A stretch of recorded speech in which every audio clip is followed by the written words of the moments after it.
Halo, saya Siswa Darmawan, mahasiswa Universitas Negara Indonesia, kelas sore, Fakultas Teknik, jurusan Sistem Informasi. Di sini saya menjelaskan sedikit mengenai audit dalam mata kuliah Audit Sistem Informasi. Nah, audit itu dikembangkan dan dilaksanakan karena audit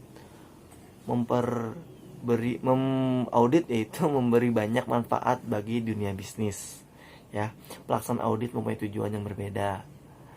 Nah, berikut ini nih ada beberapa tujuan audit. Nah, yang pertama,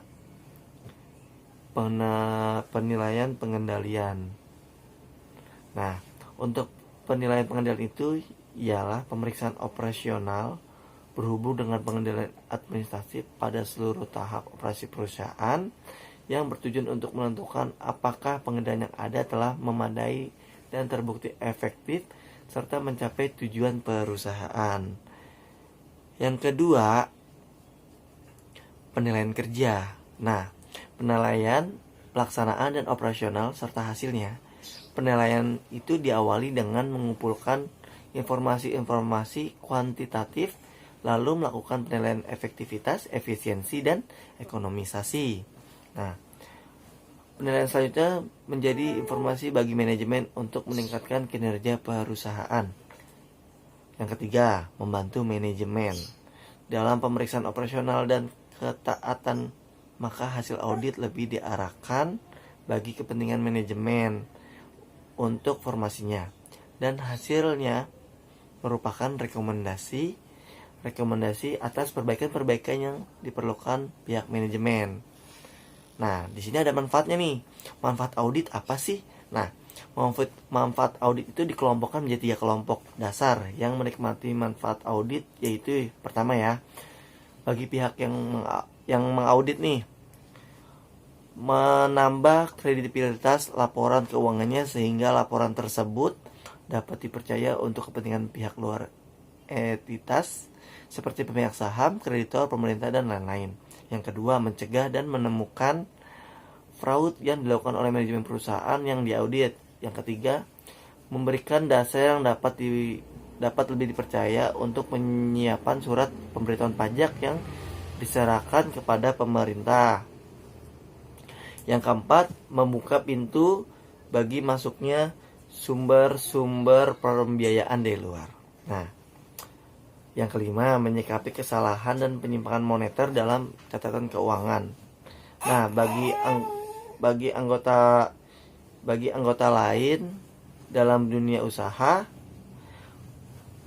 memberikan dasar yang lebih meyakinkan para kreditur atau para klien untuk mengambil keputusan pemberian kredit.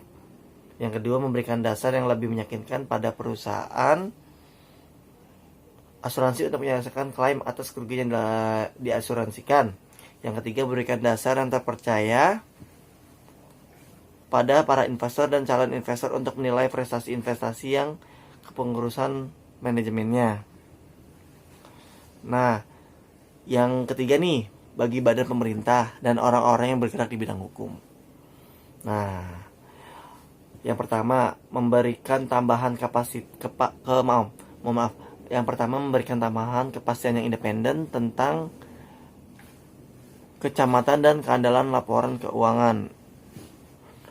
Nah, terus yang kedua, memberikan dasar yang independen kepada mereka yang bergerak di bidang hukum untuk mengurus harta warisan, harga titipan, menjelaskan masalah, keberangkutan, dan insolvensi, dan menentukan pelaksanaan perjanjian persetujuan dengan cara semestinya.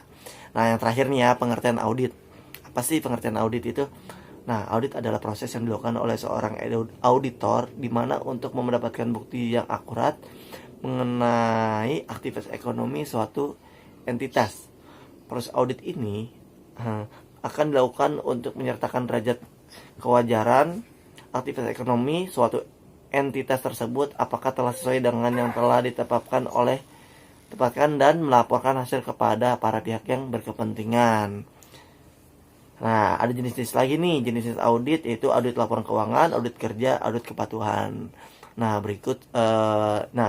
yang tadi itu adalah penjelasan singkat saya mengenai audit. Jika ada salah kata atau perbuatan atau kurangnya informasi mohon maaf. Selebihnya sekian dan terima kasih.